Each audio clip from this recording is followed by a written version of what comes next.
अपने पड़ोसी को बोलो बड़ा कौन था, कौन था। और बाइबल कहती है एसाव जब आया तो अपने भाई को उसने दाल पकाते हुए देखा। कहता है दाल मुझे चाहिए, कहता है दाल तुझे दे दूंगा लेकिन तू बड़ा है, जुड़वा थे पहले वो आया था। कहता तू बड़ा है तो तू ऐसा कर, अपने बड़े होने का पद मुझे बेच दे। याकूब ने कहा तू बड़ा है तो अपना पद मुझे दे दे, मैं दाल तुझे दे दूंगा।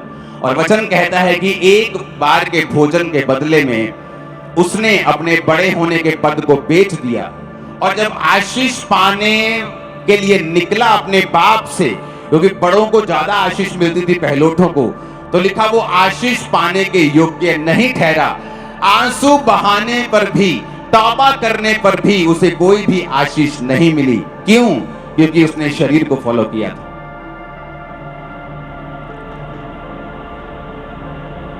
जो लोग शरीर को फॉलो करते हैं वो आशीष पाने के योग्य नहीं है।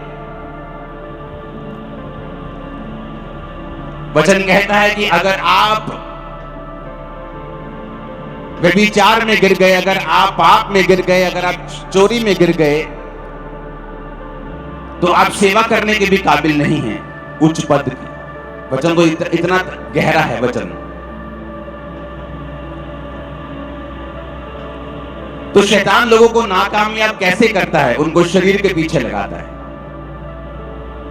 उनको पाप के पीछे लगाता है, डर के पीछे लगाता है, लोभ के पीछे लगाता है, लालच के पीछे, घमंड के पीछे, व्यभिचार के पीछे। और रोजे के उपवास क्या करता है? जब आप उपवास करते हैं, उपवास आपके शारीरिक जो आपका बॉस बन गया शरीर। अगर शरीर ने कह दिया कि रात को आपको मोबाइल देखना ही देखना है, गंदी फिल्म देखनी ही देखनी है, तो आप उसको करते हैं क्योंकि आपका शरीर भारा है, आपकी स्पिरिट हल्की है, आपका बॉस आपका शरीर है। और इसीलिए जब आत्मिक कामों में आप जाते हैं, जब आपको एक ब्रेक थ्रू की जरूरत होती है, जब आपको एक हीलिंग की जरूरत होती है, जब आपको परमेश्वर का हाथ चाहिए होता है, तब क्या होता है? तब आप चाहते हुए भी कुछ नहीं कर सकते क्योंकि आपकी आत्मिक जो जिंदगी है वो कमजोर है। और जब आपको जरूरत होती है आप कुछ कर नहीं पाते हैं। अपने हाथों को उठाओ, प्रभु से कहो खुदावन मैं अपने शरीर के अनुसार नहीं, अपनी आत्मा के अनुसार चलो, प्रभु यीशु मसीह के सामर्थी नाम में। दूसरा तीमुथियुस 2 उसकी 20 से 22 आयत, उसमें लिखा है बड़े घर में ना तो केवल सोने चांदी के पर काठ और मिट्टी के बर्तन भी होते हैं। कोई आदर, कोई अनादर के लिए, कोई अपने आप को, यदि कोई अपने आप को इनसे शुद्ध करेगा तो आदर का बर्तन और पवित्र ठहरेगा और स्वामी के काम आएगा और हर एक भले काम के लिए तैयार होगा। जवानी की अभिलाषाओं से भाग और जो शुद्ध मन से प्रभु का नाम लेते हैं उनके साथ धर्म, विश्वास, प्रेम और मेल मिलाप का पीछा कर। परमेश्वर ने कहा बड़े घर में सिर्फ सोने और चांदी के ही नहीं, काठ और मिट्टी के बर्तन भी होते हैं। अब आपके घर में बहुत से बर्तन हैं। एक आपके घर में गिलास है, आपकी रसोई घर में जिससे आप पानी पीते हैं, प्लेट पड़ी है जिससे आप खाना खाते हैं, एक बाल्टी ऐसी पड़ी होगी, वाटर कूलर पड़ा होगा जहां आप पानी स्टोर करके रखते हैं, उससे पानी पीते हैं, और एक कहीं नुक्कड़ में रसोई घर में एक कूड़ेदान का बर्तन भी पड़ा होगा जहां हर तरह का कूड़ा, खराब वस्तु, खराब खाना, बिगड़ा हुआ खाना आप उस कूड़ेदान में डालते हैं। वचन क्या कहता है कि वो कूड़ेदान का जो बर्तन है वो भी उसी घर का है, और जो आदर का बर्तन है जो स्वामी के मुंह से लगता है वो भी उसी घर का बर्तन है।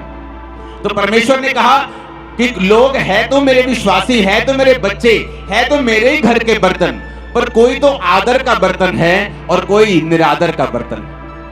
और लिखा जो कोई अपने आप को इनसे शुद्ध करेगा, किन से?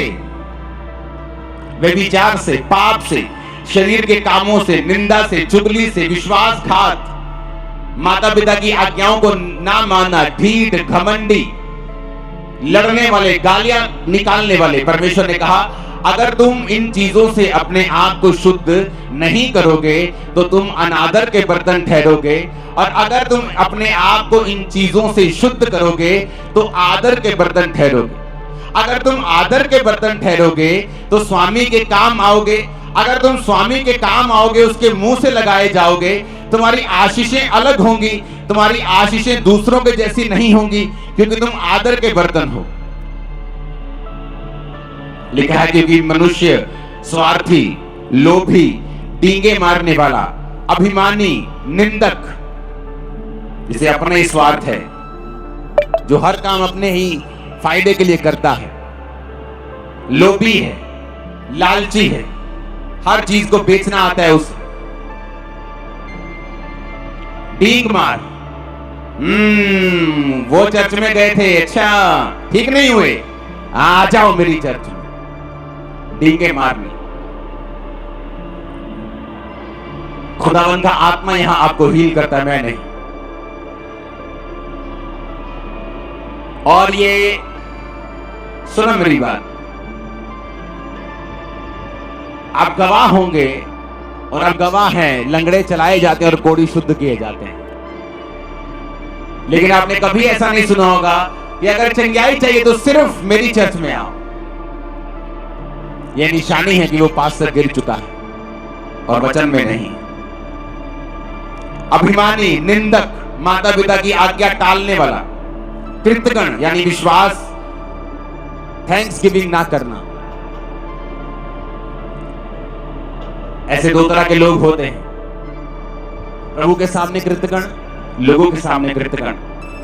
प्रभु जो मर्जी कर दे उसका थैंक्स नहीं करते, अगली डिमांड,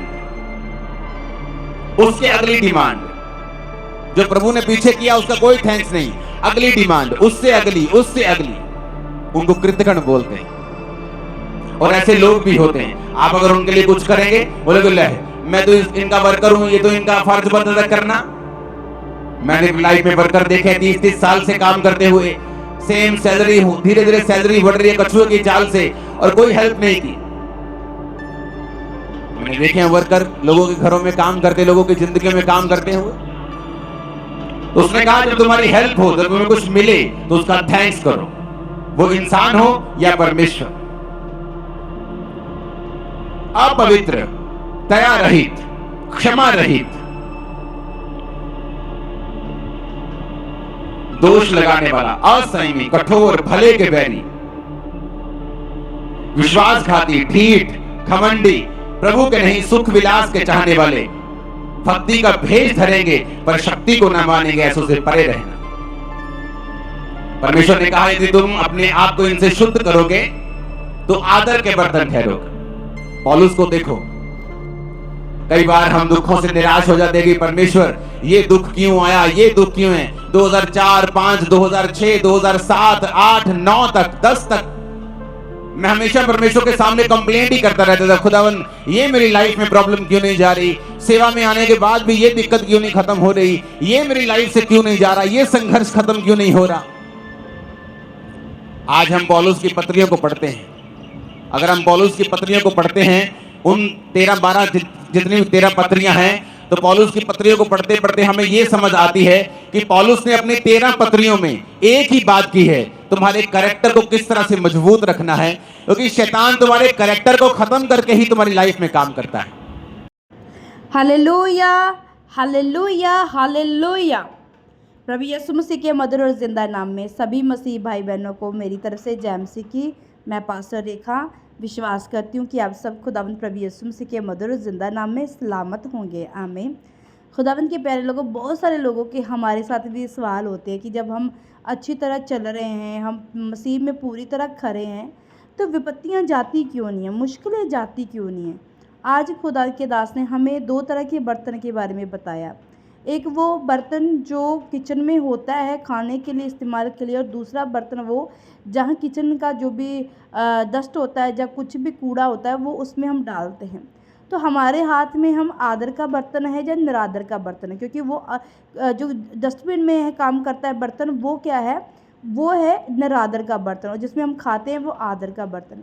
हाथ में हमारे है कि हम आदर का बर्तन बनना चाहते हैं या निरादर का बर्तन बनना चाहते हैं। बहुत सारे मसीहियों की हमेशा ये शिकायत रहती, पर हमें ये जानना है कि क्या हम आदर का बर्तन हैं, क्या हमारे जीवन से प्रभु को आदर मिल रहा है, प्रभु को महिमा मिल रही है, प्रभु हम में महिमा भी देख रहा है कि हम योग्य हैं उन सब चीज़ों को लेने के लिए जो हम मांग रहे हैं।